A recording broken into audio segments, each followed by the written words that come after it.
याद कर लीजिएगा, अगर हम लोग रेड लिटमस पेपर को किसी भी एसिड में डालते हैं तो उसके कलर में कोई चेंजिंग नहीं आती है, कलर पे कोई इफेक्ट नहीं आता है। जबकि अगर हम लोग रेड लिटमस पेपर को किसी बेस में डालते हैं तो उसका कलर क्या हो जाता है, चेंज हो जाता है, ब्लू कलर का आ जाता है। तो हम लोग क्या करने वाले हैं, हमारे पास एक रेड लिटमस पेपर है। अब देखिए ध्यान से, हमने दो रेड लिटमस पेपर ले लिया, एक को हम लोग एसिड में डालने वाले हैं और एक को हम लोग बेस में डालने वाले हैं। आपको पता है ये हमारे पास क्या था, एसिड था, इसके अंदर हम रेड लिटमस पेपर डालने वाले हैं। देखिएगा,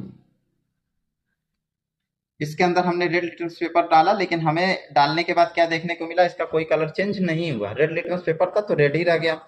ठीक है, ध्यान से आप लोग देख पा रहे हैं, दिख रहा है आपको, आप लोगों को दिख रहा है, तो ये ऐसे ही रह गया। बट अगर हम लोग क्या करेंगे, इसी रेड लिटमस पेपर को हम लोग अगर बेसिक सॉल्यूशन में डालेंगे, किसी बेस में डालेंगे, तो इसका कलर चेंज हो जाएगा। देखिए,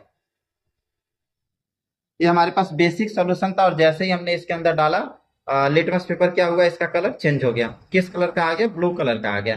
यानी कि जो आपका लिटमस पेपर होता है वो इंडिकेटर होता है। इंडिकेटर का मतलब इंडिकेट करने का काम करता है कि कोई भी सॉल्यूशन एसिड है या बेस है।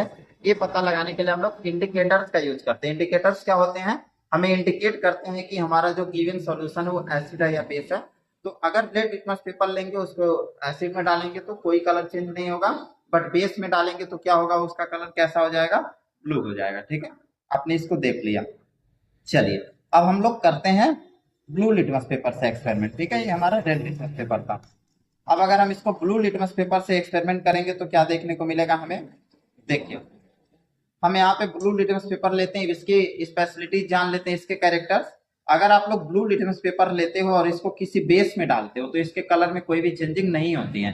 जबकि ब्लू लिटमस पेपर को लेकर के अगर आप किसी भी एसिड में डाल देते हो तो इसका कलर क्या हो जाता है, रेड हो जाता है, चेंज हो जाता है। तो हमारे पास एक ब्लू लिटमस पेपर है, इसको हम लोग डालने वाले NaOH में जो बेस होता है। देखिए, हमने इसको बेस में डाल दिया। अब ये पहले से भी ब्लू था और बेस में डालने पर भी ये क्या हुआ, ब्लू ही रह गया, इसका कोई कलर चेंज नहीं हुआ, क्योंकि ये ब्लू लिटमस पेपर था। तो आज से आप इसको लर्न भी कर लीजिएगा कि रेड लिटमस पेपर जो है जब जाता है बेसिक सॉल्यूशन में तब ब्लू होता है, जबकि जो आपका ब्लू लिटमस पेपर होता है जब एसिडिक सॉल्यूशन में जाता है तब वो रेड होता है। ठीक है, बाकी खुद के सॉल्यूशन में जाने पर उसके कोई कलर में इफेक्ट नहीं आता है। अभी हमारे पास क्या है, ब्लू लिटमस पेपर। अब इसको हम डाल के चेक करते हैं HCl में।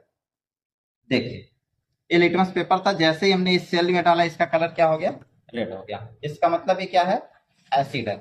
क्योंकि ब्लू लिटमस पेपर अगर एसिड में जाएगा तभी उसका कलर चेंज होगा, बेस में जाएगा तो उसका कोई भी कलर चेंज नहीं होता है। तो हमने क्या किया, ब्लू लिटमस पेपर लिया और इसको जैसे ही हमने बेस में डाला इसका कलर क्या हो गया, चेंज हो गया। आप लोग देख पा रहे हैं, ये रेड कलर का हो गया। यानी कि ये सॉल्यूशन कैसा है, एसिड।